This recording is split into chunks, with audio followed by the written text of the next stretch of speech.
My mom made my little sister write "I love mommy more" on a picture of our dad, then beamed as his face fell. When I begged her to stop competing for Emma's love, she rolled her eyes and said she already picked her favorite. I'm just making sure she doesn't forget. I stayed silent. That was 5 months ago. This morning, she was dragging her fingernails down our backyard fence, screaming Emma's name, while blood ran from her hands. When my 7-year-old sister told her she loved Dad more, Mom was making dinner when Emma ran up to her and yanked on her skirt. Mommy, come, Daddy's wearing my Elsa costume. He looks so funny. Mom chuckled, but said she was too busy to go look. And Emma jokingly responded, ooh, I'm Mommy. I cook.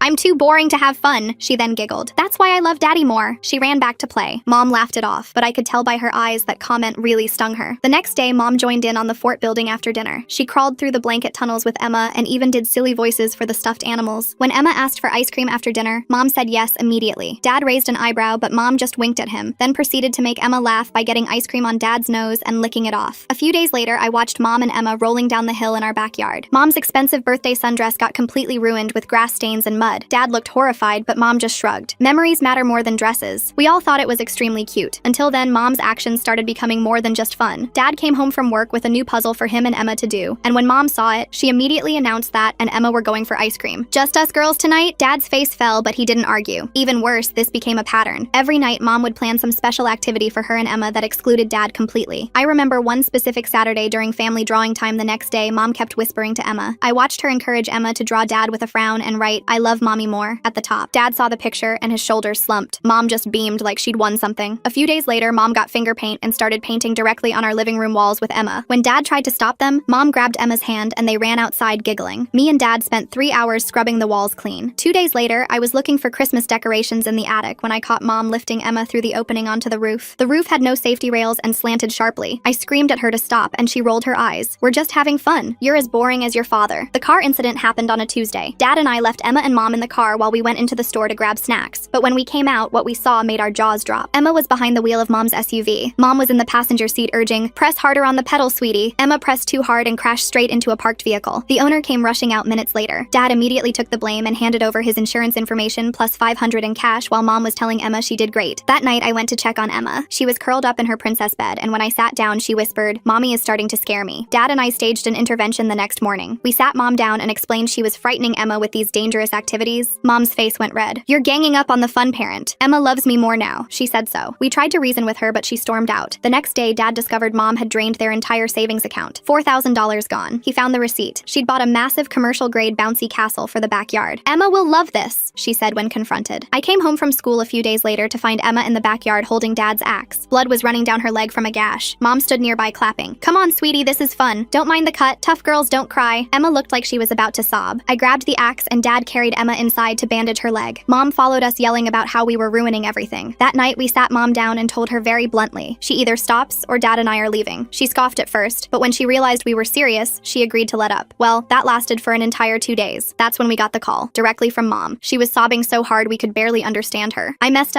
up real bad. Come to the hospital now. We broke every speed limit getting there and found Mom in the ER waiting room. Her clothes were soaked and she was shaking. Through hysterical sobs, she explained what happened. She'd taken Emma to the old quarry for swimming fun. She kept encouraging Emma to jump into the water from higher and higher rocks. She told us Emma was scared, and after jumping from 20 feet and twisting her ankle, she told Mom she didn't want to jump anymore. Mom cried, saying she had a bad gut feeling and knew she should have stopped, but she wanted to be the fun mom so bad. She practically bullied Emma into jumping from the 30-foot rock. The rock there was salty and slippery. Emma misplaced her leg while taking the leap. She hit the shallow water wrong. Mom said there was a huge crack and Emma wasn't waking up. She was alive when she brought her in, but doctors said they couldn't promise anything. We waited in the ER for 12 hours. When the doctor finally came out, they broke the news. Emma's spinal cord was almost fully severed at L2. She might never walk again. It was the first time I had seen Dad cry in my life. They let us see Emma briefly after another hour. She was sedated but awake. When she saw us, her eyes shifted to Mom. You scare me, Mommy, get away from me. The hospital security guard approached us and asked Mom to step outside. She started protesting, but Dad grabbed her arm firmly and walked her to the hallway. I stayed with Emma, holding her small hand while machines beeped around us. Her eyes kept darting to the door, making sure Mom wasn't coming back. Through the window, I watched Dad's face turn from grief to something harder. His jaw clenched as Mom gestured wildly, clearly trying to explain herself. She kept pointing back toward Emma's room, but Dad blocked her path each time she tried to return. The doctor came back with a clipboard and started explaining Emma's condition to me since I was the only family member present. He showed me x-rays on a tablet, pointing to the damaged vertebrae. The words partial paralysis and extensive rehabilitation floated past me. All I could focus on was Emma's tiny form in that massive hospital bed. Dad returned alone 20 minutes later. His eyes were red, but his expression was determined. He kissed Emma's forehead and whispered something I couldn't hear. Then he turned to me and motioned for us to step into the hallway. Outside Emma's room, Dad pulled out his phone and started making calls. First to his mother, my grandmother, asking her to come immediately. Then to his brother, a contractor who lived 2 hours away. Each conversation was brief and urgent. He kept glancing back at Emma's room between calls. Mom appeared at the end of the hallway, trying to approach again. A nurse intercepted her, and I heard raised voices. Dad didn't even look up from his phone. He was scrolling through something, his face growing darker with each swipe. Later that evening, Grandma arrived with an overnight bag. She hugged us both tightly, then went straight to Emma's bedside. Emma's face relaxed slightly when she saw her. Grandma had always been her safe person, the one who read her bedtime stories and made her favorite cookies. Dad pulled me aside while Grandma sat with Emma. He showed me his phone screen. Mom had already posted on social media about the tragic accident with crying emojis and requests for prayers. The comments were full of sympathy and support. Nobody knew the truth about how it happened. The next morning, Emma was awake and more alert. Physical therapists came to evaluate her. They moved her legs gently, testing for sensation. Emma winced but couldn't feel anything below her knees. The therapist made notes on her chart while explaining the long road ahead. Mom tried to visit again during shift change. She'd brought a giant teddy bear and balloons. The nurses had apparently been instructed not to let her in without Dad's permission. She left the gifts at the nurse's station, and I saw her crying in the elevator as the doors closed. Dad's brother Vlad arrived that afternoon. The two men huddled in the corner of the waiting room, speaking in low voices. Vlad kept shaking his head and running his hands through his hair. I caught fragments of their conversation about emergency custody and documentation. Emma had her first surgery 2 days later to stabilize her spine. We waited in the surgical waiting room, Dad pacing back and forth while Grandma knitted to keep her hands busy. Mom showed up halfway through, but hospital security escorted her to a separate waiting area after Dad spoke to them. The surgery went well, but the surgeon's update was sobering. Emma would need months of physical therapy. She might regain some function, but walking normally was unlikely. Dad's fist clenched so tight his knuckles went white. That night, while Emma slept, Dad made more phone calls. This time to the bank, to his insurance company, to his employer about family medical leave. He was building something, preparing for something, though I didn't fully understand what yet. Mom sent me dozens of text messages, photos of Emma as a baby, videos of them playing together, long paragraphs about how sorry she was. I didn't respond. Every time my phone buzzed, I remembered Emma's terrified face when she'd asked Mom to leave. The social worker visited on day 4. She interviewed each of us separately, asking careful questions about Emma's home life and the events leading to her injury. The pattern emerging here reveals how Mom's need for validation completely overrides her parental judgment. Notice how she frames every interaction as a competition with Dad, rather than focusing on Emma's actual needs or safety. Dad had prepared a folder with printed screenshots of Mom's social media posts, bank statements showing the drained savings, and photos of Emma with the axe wound. Emma started physical therapy while still in the hospital. The therapist helped her do simple exercises, trying to maintain muscle tone in her paralyzed legs. Emma tried so hard, her face scrunched in concentration, but her legs wouldn't respond to her commands. Mom managed to sneak in during a shift change. I found her standing over Emma's bed, stroking her hair and whispering apologies. Emma's monitors started beeping faster, her heart rate spiking. She kept her eyes squeezed shut, pretending to sleep. I pressed the call button and told the nurse Mom wasn't supposed to be there. Mom turned on me, her face twisted with anger. She accused me of poisoning Emma against her, of taking Dad's side, of ruining their special bond. Security arrived before she could say more. Dad moved fast after that. He met with a family lawyer recommended by Vlad, gathering all the documentation we'd collected. Photos of the finger paint on the walls, the receipt for the bouncy castle, medical records from Emma's axe wound, witness statements from neighbors who'd seen Mom putting Emma on the roof. The house felt empty without Emma's laughter. Dad and I took turns staying at the hospital, making sure someone was always with her. We brought her favorite books, her stuffed animals, anything to make the sterile room feel more like home. Mom's behavior escalated. She showed up at my school, trying to convince me to talk to Dad on her behalf. She called Dad's work repeatedly until his boss had to get involved. She even contacted Emma's teacher, spinning stories about Dad keeping her from her daughter. One evening, while Dad was meeting with the lawyer, I sat with Emma as she ate dinner. She could only manage a few bites of the hospital food. She asked me in a small voice if she would ever walk again. I didn't know how to answer. Grandma moved in temporarily to help. She cooked meals, did laundry, and made sure I got to school on time. She also stood guard at the hospital, turning Mom away when she tried to visit during Dad's shifts at work. The medical bills started arriving. Even with insurance, the costs were staggering. Dad spent hours on the phone with billing departments, insurance companies, and the hospital financial aid office. The stress showed in the new lines on his face. Emma had good days and bad days. Sometimes she worked hard in physical therapy, determined to regain feeling in her legs. Other times she just cried, asking why Mommy made her jump from the rock. The therapist said the emotional trauma might take longer to heal than the physical injuries. Mom hired her own lawyer. Papers arrived at the house demanding visitation rights. Dad crumpled them up and threw them in the trash, then retrieved them and smoothed them out, knowing he'd need them for documentation. Vlad helped Dad install security cameras around the house. They put new locks on all the doors and windows. Dad didn't say it out loud, but we all knew he was worried about what Mom might do next. Emma's 7th week in the hospital brought a small breakthrough. She felt a tingling sensation in her left foot during therapy. The therapist warned us not to get our hopes up too high, but Emma smiled for the first time since the accident. Mom's social media posts grew increasingly erratic. She shared old photos of her and Emma with captions about being kept from her baby. She tagged Dad's employer, my school, even the hospital. Dad documented everything, adding it to his growing file. The night before Emma's discharge, we had a family meeting in her room. Dad explained that she'd be coming home, but things would be different. We'd converted the dining room into a bedroom since she couldn't manage stairs. A wheelchair ramp was being installed. Physical therapists would come to the house 3 times a week. Emma listened quietly, then asked if Mommy would be there. Dad knelt beside her bed and promised he would keep her safe. She nodded, trusting him completely, though I saw fear flicker in her eyes. As we prepared to take Emma home, I thought about how much had changed in just 2 months. Our family was broken, maybe beyond repair, but Emma was alive, and that's what mattered. The real battle was just beginning. The wheelchair ramp installation crew arrived at dawn. I watched from the window as they measured and cut lumber, the sound of power tools drowning out the morning birds. Dad supervised every detail, checking angles and testing the surface. Emma sat in her temporary wheelchair on the porch, her hands gripping the armrests. Mom's car pulled up across the street. She sat there for 20 minutes just watching. Dad noticed but kept working with the crew. When Mom finally got out and approached, Dad intercepted her at the sidewalk. Their conversation lasted less than a minute before Mom stormed back to her car and sped away. Emma's first night home proved challenging. The hospital bed we'd rented barely fit in the converted dining room. She woke up crying 3 times, disoriented and calling for help. Each time, Dad or I rushed to her side. Grandma slept on the couch nearby, ready to assist. The next morning brought our first home physical therapy session. The therapist, a patient woman named Nicole, worked with Emma for an hour. She showed us exercises to help maintain muscle tone and prevent complications. Emma struggled through each movement, sweat beading on her forehead. Mom attempted another visit that afternoon. This time she brought Emma's favorite aunt, clearly hoping family pressure would grant her access. Dad stood firm at the door. The aunt looked uncomfortable, caught between family members. After they left, Dad found a gift bag on the porch containing expensive toys and a note begging for forgiveness. I returned to school reluctantly, worried about leaving Emma. My teachers had been informed about the situation, offering extensions on assignments. During lunch, I noticed Mom's car in the visitor parking lot. The principal later told me she'd tried to sign me out early, claiming a family emergency. Emma's progress remained slow. The tingling in her left foot came and went unpredictably. Some days she could wiggle her toes slightly. Other days brought no sensation at all. The physical therapist reminded us that spinal injuries were unpredictable, recovery nonlinear. Dad discovered Mom had been calling Emma's doctors, pretending to be his assistant to get medical updates. The hospital tightened their information protocols after that. Only Dad could receive updates, and only in person with proper identification. Vlad spent weekends helping Dad modify the house for Emma's needs. They installed grab bars in the bathroom, widened doorways, and created smooth transitions between rooms. Emma watched from her wheelchair, occasionally pointing out where she needed extra support. Mom's tactics shifted. She started sending gifts through delivery services, stuffed animals, books, art supplies. Each package included letters professing her love and minimizing the incident. Dad photographed everything before storing it in the garage, building his documentation file. The medical bills kept mounting. Even with payment plans, the financial strain was obvious. Dad sold his motorcycle and took extra shifts when possible. Grandma contributed from her pension. We all made sacrifices, united in supporting Emma's recovery. Emma's emotional state fluctuated wildly. Some days she seemed almost like her old self, laughing at cartoons and playing with toys. Other days she barely spoke, staring at her motionless legs with hollow eyes. The trauma counselor visited twice a week, using play therapy to help her process. Mom showed up during one of Emma's physical therapy sessions. She'd somehow learned the schedule and waited until Dad stepped out to take a work call. Nicole immediately stopped the session and wheeled Emma to her bedroom while I blocked Mom's path. Her desperate pleas echoed through the house until Dad returned and escorted her out. The security cameras proved their worth repeatedly. They captured Mom attempting to enter through the back gate at night, testing windows, and even trying to befriend our elderly neighbor for house access. Dad compiled the footage, adding it to his ever-growing documentation. Emma's school situation required careful planning. She couldn't return to her regular classroom yet. The district provided a home tutor 3 days a week. Emma struggled with the change, missing her friends and normal routine. We arranged video calls with classmates, trying to maintain some normalcy. Mom's lawyer sent increasingly aggressive letters demanding access. They questioned Dad's decisions, implied neglect, and threatened various legal actions. Dad's lawyer responded with documentation of Mom's dangerous behavior and Emma's explicit fear of her mother. One morning, I found Mom had left dozens of printed photos under our door, pictures from before the accident, showing happy moments between her and Emma. The manipulation was obvious, but it still hurt seeing those memories weaponized. Emma achieved a major milestone in week 10. She stood with support for 30 seconds. The physical therapist helped her rise from the wheelchair using parallel bars. Her legs shook violently, but they held her weight. We all cried, including Nicole. Mom's social media campaign intensified. She created a blog detailing her wrongful separation from Emma, painting herself as a victim of Dad's controlling behavior. Friends and distant relatives started calling, having only heard Mom's version. Dad refused to engage publicly, focusing on Emma's care. The financial pressure forced difficult decisions. Dad considered selling the house for something smaller, more accessible for Emma. Vlad offered to buy Dad's truck and loan it back to him, a gesture that brought Dad to tears. Mom's playing lawyer ping pong while Emma's learning to walk again. Talk about priorities getting as twisted as a pretzel in a blender. The security cameras catching her window shopping at midnight like some discount burglar really shows her problem-solving skills. We were running out of resources. Emma's progress plateaued frustratingly. The initial improvements stalled, leaving her with minimal sensation and no functional movement below the knees. The doctors adjusted expectations, talking about permanent accommodations rather than full recovery. Mom attempted to ambush us at a medical appointment. She waited in the parking garage, approach. Approaching as Dad transferred Emma from car to wheelchair. Emma started hyperventilating, her whole body shaking. Security intervened while I comforted Emma, but the damage was done. She refused to leave the house for days afterward. Grandma's health began declining from the stress. She developed high blood pressure and needed her own medical appointments. The role reversal was hard. She'd come to help us, but now needed care herself. Dad hired a part-time aide, another expense we couldn't afford. Emma's birthday approached, her first since the accident. She asked for a small celebration, just family. When she specifically said no, mommy, it broke my heart. We planned a quiet party with her favorite cake and a few presents we'd scraped together. Mom discovered the birthday plan through social media. A cousin had innocently mentioned it. She showed up with an enormous gift and demanded entry. Dad physically blocked the door while she screamed accusations. Emma heard everything from her room, sobbing into her pillow. The incident prompted Dad to seek a restraining order. The lawyer said we had enough documentation, but the process would take time. Meanwhile, Mom's harassment continued through every available channel. Emma started having nightmares about water. She'd wake up gasping, feeling like she was drowning. The trauma counselor increased sessions, but progress was slow. Emma refused to take baths, only allowing quick showers while gripping safety bars. Mom recruited flying monkeys, friends and relatives who believed her version of events. They called constantly, sent messages, and even showed up at our door. Each interaction drained our energy, time we needed for Emma's care. Vlad discovered Mom had been spreading rumors at Dad's workplace, claiming he was abusive and controlling. Dad's boss, fortunately, knew the truth and supported him, but the whispers and stares from co-workers added another layer of stress. Emma's small improvements became our lifeline. She learned to transfer herself from bed to wheelchair with minimal help. She could shower sitting down with grab bars. Each tiny independence victory felt monumental. Mom's attempts grew more creative and disturbing. She hired a private investigator to photograph our daily routines. She sent Emma's former babysitter to check on things. She even contacted my school counselor with concerns about my home life. The breaking point came during Emma's pool therapy session. It was her first time near water since the accident, a carefully controlled therapeutic environment. Emma was making progress, floating with support, when Mom appeared at the pool's glass viewing window. Emma saw her and panicked, inhaling water and choking. The therapist pulled her out immediately, but Emma was hysterical, fighting anyone who tried to touch her. The session ended with Emma vomiting from fear and refusing to continue therapy. Dad finally snapped. He confronted Mom in the parking lot while I stayed with Emma. I couldn't hear the words, but I saw Dad's controlled fury, Mom's dramatic gestures, and eventually her speeding away. Dad returned shaking with rage. That night, we held an emergency family meeting. Dad, Grandma, Vlad, and I discussed options while Emma slept. The situation was unsustainable. Mom's escalating behavior was undoing Emma's progress. We needed a permanent solution. Vlad suggested moving out of state, starting fresh where Mom couldn't follow. Grandma worried about Emma's medical team and established care. Dad researched legal options in other jurisdictions. I just wanted Emma to feel safe again. Emma must have overheard because she wheeled herself out, tears streaming. She begged us not to make her leave her doctors, her room, the only stability she had left. We promised to find another way. Dad spent the next days on the phone with lawyers, social workers, and advocacy groups. The restraining order paperwork moved forward slowly. Mom's lawyer fought every step, demanding psychological evaluations and supervised visitation. Mom's behavior suggested she was unraveling. Her social media posts became increasingly incoherent. She posted old videos of Emma walking, running, jumping, all the things she'd stolen from her. The cruelty was breathtaking. One afternoon, while Dad was at a legal meeting and Grandma napped, I heard a noise in the backyard. Through the window, I saw Mom trying to dismantle a section of our new fence. She was crying, pulling at boards with her bare hands. I called Dad immediately and kept Emma distracted in her room. By the time Dad arrived with Vlad, Mom had bloodied her hands on the fence. They found her collapsed in the yard, sobbing about needing to see her baby. The police came this time. Mom was taken for psychiatric evaluation. Dad struggled with conflicting emotions, anger at what she'd done to Emma, but sadness at her obvious mental deterioration. We all felt the weight of how wrong everything had gone. Emma sensed the shift in the house that evening. She asked if Mommy was sick, if that's why she did bad things. We tried to explain mental health in terms a 7-year-old could understand while validating her fear and anger. The psychiatric hold lasted 72 hours. During that time, we experienced something we'd almost forgotten: peace. Emma relaxed slightly, participated more in therapy, even smiled during a video call with school friends. When Mom was released, she'd been prescribed medication and mandatory therapy. Her lawyer contacted Dad about a proposed agreement. Mom would stay away if Dad dropped the restraining order pursuit. Dad refused, knowing we needed legal protection. Emma's recovery took a positive turn during Mom's absence. She regained more sensation in her left foot and could move her toes deliberately. The physical therapist was cautiously optimistic about potential partial mobility with intensive therapy. We used the calm period to establish better routines. Emma started online school sessions, connecting with her teacher and classmates regularly. She joined a virtual support group for children with spinal injuries. Slowly, she was building a new normal. Mom's return to harassment was swift but different. The medication seemed to dull her intensity but not her determination. She sent letters through her lawyer proposing various compromises: supervised visits, phone calls, even just sending letters to Emma. Dad consulted Emma's trauma counselor about the proposals. The counselor was clear. Emma wasn't ready for any contact. The fear was still too fresh, the trauma too recent. Forcing interaction could cause serious setbacks. We focused on small victories. Emma learned to cook simple meals from her wheelchair. She started drawing again, though her pictures were notably darker than before. She even laughed at Dad's terrible jokes occasionally. The restraining order hearing approached. Dad prepared meticulously, organizing evidence and and witness statements. Vlad took time off work to testify. Even some neighbors offered to speak about what they'd witnessed. Mom hired a new lawyer, someone known for aggressive tactics. They filed counter motions, demanded access to Emma's medical records, and questioned Dad's fitness as a parent. The legal maneuvering was exhausting. Emma's 8th birthday was 6 months away, but she was already worried about it. She made me promise to help Dad keep Mommy away. The fact that a 7-year-old was planning defense strategies for her own birthday broke my heart. Physical therapy yielded incremental progress. Emma could stand for 2 minutes with support. She had sensation in both feet, though motor control remained limited. Each session pushed her limits, leaving her exhausted but determined. Mom's mother, our other grandmother, finally reached out. She'd been getting only Mom's version of events and was shocked by the truth. She offered to help however she could, even if it meant testifying about her daughter's behavior. The family fractures spread wider. Relatives chose sides based on incomplete information. Holiday planning became a minefield. Emma asked why some cousins didn't visit anymore, another loss in her changed world. Dad's employer offered permanent remote work to help with Emma's care. The flexibility was crucial for appointments and therapy sessions. His co-workers organized meal deliveries and gift cards, small kindnesses that meant everything. Emma developed coping mechanisms, some healthy and some concerning. She insisted on checking door locks repeatedly. She kept a whistle by her bed. She made me promise never to leave her alone with Mommy, even though we assured her it wouldn't happen. The restraining order hearing was postponed when Mom's lawyer filed for more preparation time. The delay frustrated everyone, but our lawyer assured us it would ultimately strengthen our case. More time meant more documentation of Mom's continued harassment. Emma's progress inspired us all. She learned to navigate curbs in her wheelchair. She could shower independently with safety equipment. She even started talking about returning to school part-time next year. Mom's attempts to circumvent our boundaries grew more creative. She sent packages to Emma's friends' houses, hoping they'd deliver them. She volunteered at community events, knowing we might attend. She was everywhere and nowhere, a constant threat. The day before the rescheduled hearing, Mom made her boldest move yet. She arrived with a moving truck, claiming she was taking her belongings from the house. Dad called the police while I kept Emma calm in her room. Mom's using a moving truck like it's some kind of custody Uber. Pretty sure that's not how joint property works, but okay. The timing right before court is chef's kiss level of making your own case worse. The officers reviewed the situation and prevented Mom from entering. She screamed about her rights, her property, her daughter. Emma heard it all, despite our efforts. The trauma counselor had to do an emergency session that night. As we prepared for the hearing, I reflected on our new reality. Emma was stronger than any 7-year-old should have to be. Dad had aged years and months. Grandma's health remained fragile. We were surviving, but at such a cost. The hearing would determine our immediate future, but the long term remained uncertain. Emma might never walk normally again. Mom's mental health seemed to be deteriorating. Our family was forever changed by one person's desperate need to be the fun parent. But we had each other. We had small victories and growing hope. Emma was alive, getting stronger, learning to navigate her new reality. The battle wasn't over, but we were still fighting. The hearing morning arrived with unexpected complications. Mom's new lawyer filed an emergency motion claiming Dad had hidden assets. The judge postponed proceedings to review financial documents. Dad's hands shook as he gathered bank statements, tax returns, and receipts showing every penny spent on Emma's care. During the delay, Mom attempted contact through Emma's physical therapist. She'd called the therapy center pretending to be updating insurance information, then broke down crying about missing her daughter. Nicole professionally declined to relay messages but warned us about the breach. Emma's anxiety spiked with the hearing postponement. She barely slept, constantly checking that her bedroom door was locked. I found her practicing wheelchair maneuvers at 3 a.m., preparing escape routes in case Mom somehow got inside. The trauma counselor added emergency sessions. 2 days before the rescheduled hearing, Vlad discovered Mom had been photographing our house from various angles. The neighbor's security camera caught her measuring distances from the street to Emma's window. Dad immediately moved Emma's bed away from all windows and installed blackout curtains. The financial review revealed Mom had opened credit cards in Dad's name, maxing them out on cash advances. $23,000 in debt we didn't know existed. Dad's lawyer scrambled to add fraud documentation to our case, while Dad spent hours on the phone with credit agencies. Emma's physical therapy suffered. She couldn't focus on exercises, constantly watching the door. Her progress reversed. The 2-minute standing record dropped to 30 seconds. Nicole suggested postponing sessions until after the legal situation stabilized, but Emma insisted on continuing. Mom's mother visited unexpectedly, bringing disturbing news. She'd found journals at Mom's apartment detailing elaborate plans to rescue Emma. The entries included researched wheelchair-accessible routes to the Canadian border and lists of medications that could sedate a child. Grandma turned everything over to Dad's lawyer. The night before the hearing, none of us slept. Emma had panic attacks every few hours. Dad paced the house checking locks and cameras. I sat in Emma's doorway, watching her fitful sleep. Grandma made endless cups of tea nobody drank. Court day began with Mom arriving in a wheelchair, claiming stress-induced paralysis. Her lawyer argued she needed accommodation and understanding, not restriction. The judge ordered medical verification. Mom miraculously stood when the bailiff mentioned calling paramedics. Dad presented our evidence methodically: security footage, medical records, financial fraud documentation, witness statements. The judge's expression grew increasingly grim as the pattern emerged. Mom's lawyer tried interrupting repeatedly but was shut down. Emma's testimony came via video link from a secure room. She spoke clearly about her fear, the nightmares, the accident. When asked if she wanted to see Mom, Emma's whole body trembled as she shook her head. The judge noted her obvious distress. Mom's testimony unraveled quickly. She contradicted herself about the quarry incident, claimed the roof access was safe, insisted the axe wound was exaggerated. When shown photos of Emma's injuries, she blamed Dad for not supervising better. Her lawyer visibly winced. The judge called a recess after Mom's outburst about being the victim. During the break, Mom cornered me in the hallway bathroom. She grabbed my shoulders, begging me to tell the judge Emma needed her mother. Security removed her when I screamed. Vlad testified about Mom's attempts to access the house, showing footage from cameras she didn't know existed. The judge watched Mom testing windows at 2 a.m., trying to pick locks, even attempting to bribe the mailman for a key. Each video strengthened our case. Nicole provided professional testimony about Emma's regression during Mom's contact attempts. She explained how Emma's physical progress directly correlated with feeling safe. The medical evidence was clear. Mom's presence actively harmed Emma's recovery. Mom's final witness, a friend who'd only heard her version, crumbled under cross-examination. She admitted she'd never actually seen Mom with Emma post-accident, had only heard Mom's stories. She left the stand looking shaken, realizing she'd been manipulated. The judge's decision came swiftly. Permanent restraining order, no contact until Emma turned 18. Mom screamed about her rights, her love, her baby. The bailiffs moved closer as she advanced toward Dad. Her lawyer physically held her back. Outside the courthouse, Mom made one last attempt. She broke free from her lawyer and ran toward Dad's car where Emma waited. I threw myself between them while Dad started the engine. Mom pounded on my back, screaming Emma's name, until police intervened. The drive home was silent except for Emma's quiet sobs. She'd heard everything through the car windows. Dad reached back to hold her hand while I rubbed her shoulders. Grandma waited on the porch, her face asking questions we'd answer later. That night, Emma slept peacefully for the first time in months. No checking locks, no nightmares, no panic. Dad sat outside her door anyway, finally allowing himself to cry. The battle was won, but the cost was staggering. Mom's harassment didn't end immediately. She sent letters through various relatives, created fake social media accounts, even hired a plane to fly a banner over our house. Each violation was documented and reported. Her own lawyer eventually dropped her as a client. Emma's recovery accelerated without the constant fear. She stood for 5 minutes within a week. Her toes responded more consistently. Nicole cried happy tears when Emma took a supported step using parallel bars. Hope crept back into our lives. The financial aftermath took months to resolve. Dad fought every fraudulent charge while managing Emma's medical expenses. Vlad organized a fundraiser that helped cover therapy costs. The community support overwhelmed us. People who'd watched Mom's descent wanted to help. Emma's emotional healing progressed slowly. She still startled at unexpected noises and insisted on seeing who was at the door before opening it. But she smiled more, laughed at movies, even asked about returning to school for art class. 6 months after the hearing, Mom was arrested for violating the restraining order. She'd been caught on school property during Emma's virtual graduation ceremony. The criminal charges finally stopped her attempts. Prison became her new reality. Emma learned to walk with forearm crutches, defying the initial prognosis. Each step required enormous effort, but she persisted. The day she walked across her bedroom unassisted, we all sobbed. She'd never run or jump again, but she could walk. Dad slowly rebuilt our financial stability. He took a promotion requiring more hours but allowing remote work. The balance wasn't perfect, but Emma never lacked care or support. We learned to function as a smaller, stronger family unit. Emma's 9th birthday arrived peacefully. She requested a pool party, facing her water fear directly. With her crutches set aside, she floated with friends, laughing. The joy on her face erased months of pain. She was healing, truly healing. Mom's letters from prison went unanswered. Emma made that choice independently, asking Dad to return them unopened. She focused on moving forward, not dwelling on the past. Her strength amazed everyone who knew our story. The house modifications became permanent fixtures. What started as emergency adaptations evolved into Emma's personalized space. She decorated her room with artwork created during recovery, each piece showing her journey from darkness to hope. Emma returned to school part-time, using a combination of wheelchair and crutches. Her classmates welcomed her warmly. She joined the art club and student newspaper, finding new ways to express herself. Normal felt different, but possible. 2 years post-accident, Emma competed in an adaptive sports event. Watching her race in her wheelchair, determination etched on her face, I saw the fighter she'd become. She didn't win, but her smile crossing the finish line was victorious. Dad found love again with a physical therapist from the hospital. She understood our family's scars and brought patience and warmth. Emma approved after careful observation, even asking if she could be in the wedding. Healing happened in unexpected ways. Mom's release date loomed eventually, but we were ready. Legal protections remained in place. Emma, now 12, felt secure in her identity beyond the trauma. She knew Mom might try returning, but also knew we'd protect her. Our family looked different than before. Smaller, scarred, but unbreakable. Emma walked with crutches but stood tall. Dad carried stress lines but smiled freely. Grandma moved slower but remained our foundation. I grew up faster than planned, but found purpose in protecting my sister. The cost of Mom's desperate need to be the fun parent was measured in Emma's steps, Dad's gray hair, and Grandma's medication bottles. But we survived. More than that, we learned to thrive within our new reality. Emma's laughter returned, different but genuine. That victory mattered most. Thanks for spending this time with me today. I really appreciate you letting me tag along to reflect and take it all in with you. Until next time, take care of yourself out there. Subscribe for more content like this.